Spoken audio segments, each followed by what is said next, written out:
The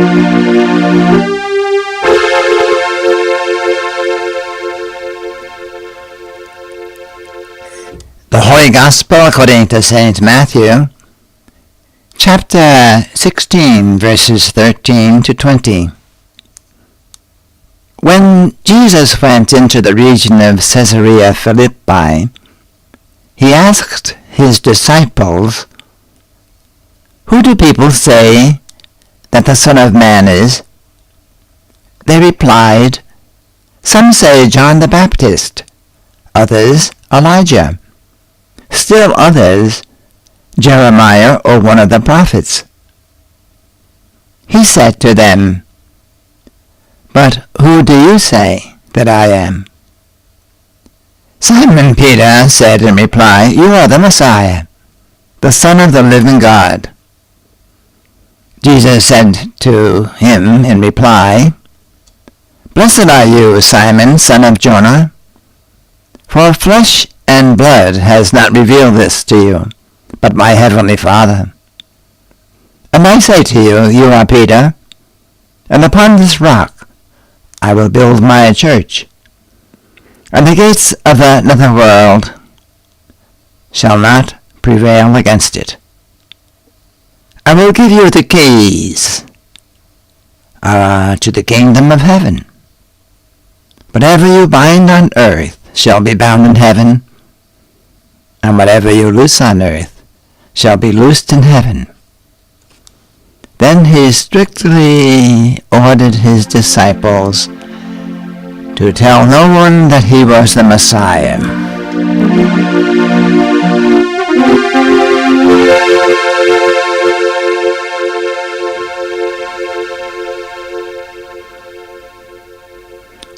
Once again, just 3 points I would like to make in reading this gospel. One is the relationship between Jesus and myself. Jesus starts off, first of all, about what people say. And people had various ideas at that time, and they have various ideas about Jesus nowadays. But Jesus says to them, "What do you say?" In other words, what am I to you? What do you think of me? What is our relationship? And so he says, but who do you say that I am? And that's when Simon Peter said in reply, "You are the Messiah, the Son of the living God." So Simon Peter had a living faith relationship with Jesus. He trusted in Jesus, he believed in Jesus. And I believe that's the first point that we want to make here, is that faith is a relationship with God, our Heavenly Father. Faith is a relationship with Jesus.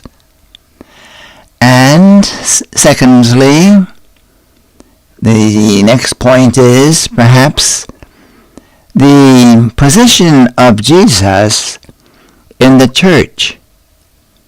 The position of Jesus in the church, of course, is he is the founder. He is the very source of life of the church. He is the builder.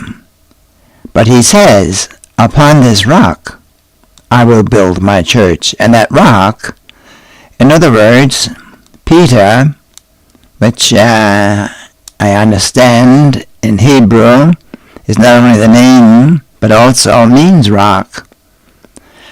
And he says, "I will build my church upon you." In other words, you will have a special position in my church, and the netherworld shall not prevail against it. They will receive many, many persecutions, and yet the church will continue. And we see that today, how the church is persecuted in many, many places. Christians are are persecuted, martyred for their faith. And yet the church continues and increases, you might say, grows. Upon our Holy Father, Peter was the first pope, and now, of course, down through the ages, that authority was handed down to the successors of Peter. So that's the second point, that the Holy Father has a special place, a special position in the church itself, the church that Jesus built. The third point is that he tells his disciples not to tell people that I am the Messiah. At that time, he tells them, because the disciples, although they accepted him as a Messiah, they thought of him more in a material sense or worldly sense of the word, as maybe a leader who would deliver them from the oppression of a foreign country, Rome, and that they would be freed. And so they were thinking in a worldly sense of a Messiah, and so that's why Jesus says, don't tell anyone, because you still don't have the right idea. And because it's after that he starts talking about his crucifixion, his suffering. These 3 points, that our faith is a relationship with God and with Jesus, that the Holy Father, the successor of Saint Peter, has a special place in the church, and that now, of course, that we know that Jesus is true God, true man, that he is a Messiah. At that time, they did not realize fully what that meant, but we do now, and so we want to spread the gospel and his holy word. Have a nice day, and may the Lord bless you in every way.